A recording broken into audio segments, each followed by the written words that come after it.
5 seconds.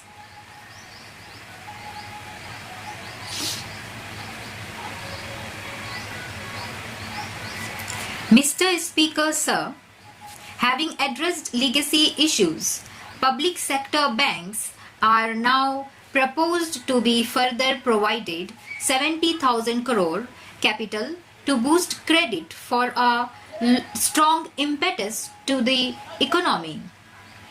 To further improve ease of living, they will leverage technology, offering online personal loans and doorstep banking, and enabling customers of one public sector bank to access services across all public sector banks. In addition, government will initiate steps to empower account holders to remedy the current situation in which they do not have control over deposit of cash by others in their accounts. Reforms will also be undertaken to strengthen governance in public sector banks.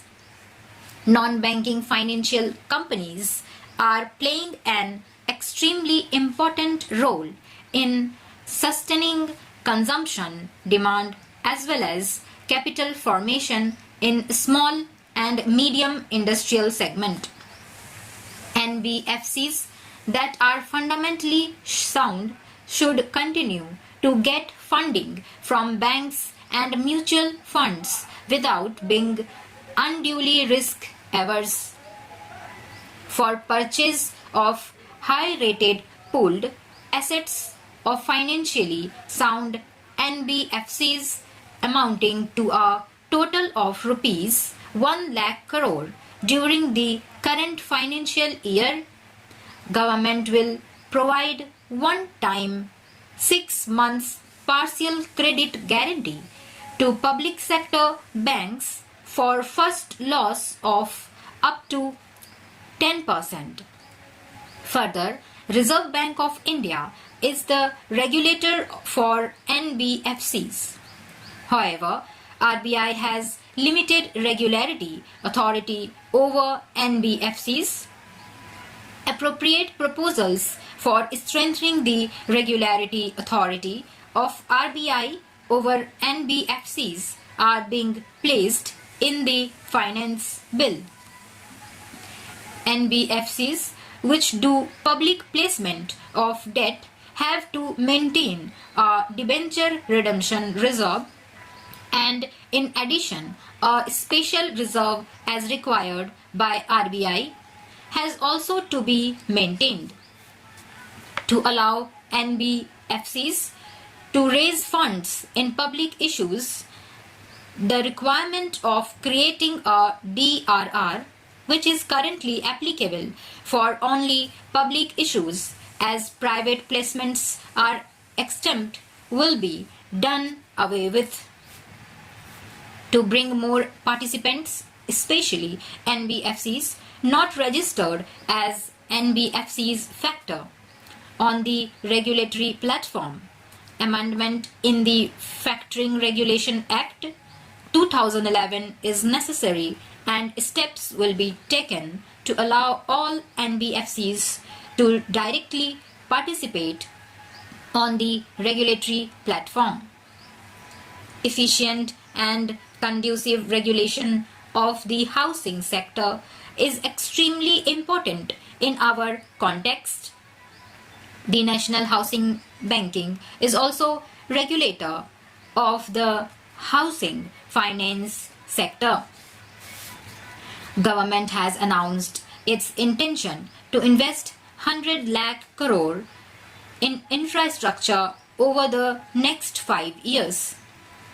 To this end, it is proposed to set up an expert committee to study the current situation relating to long-term finance and our past experience with development finance institutions, and recommend the structure and required flow of funds through development finance institutions.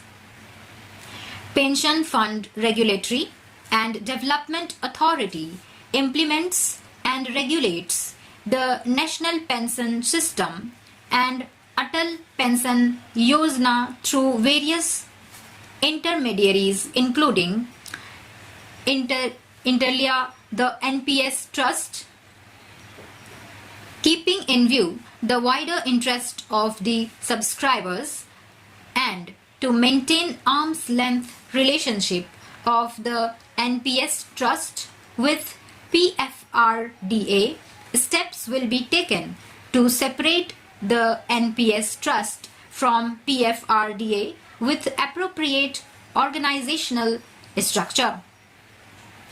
To facilitate onshoring of international insurance transactions and to enable opening of branches by foreign reinsurers in the International Financial Services Center, it is proposed to reduce net owned fund requirement from 5,000 crore to 1,000 crore. Government has been following the policy of disinvestment in non-financial public sector undertakings, maintaining government stake not to go below 51%.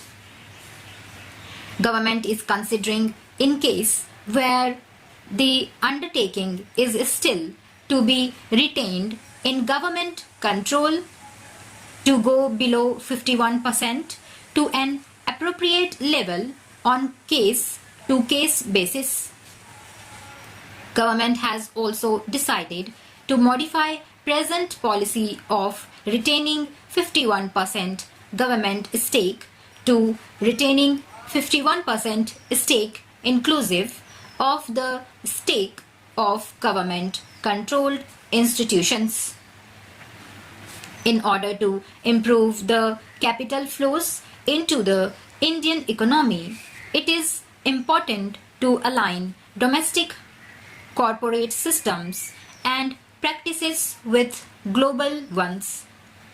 It is also appreciated that global finance movement in equity uses certain parameters to evaluate the stocks in which they choose to invest. Government intends to further encourage retail participation in CPSEs, which of late has shown very encouraging upward trend.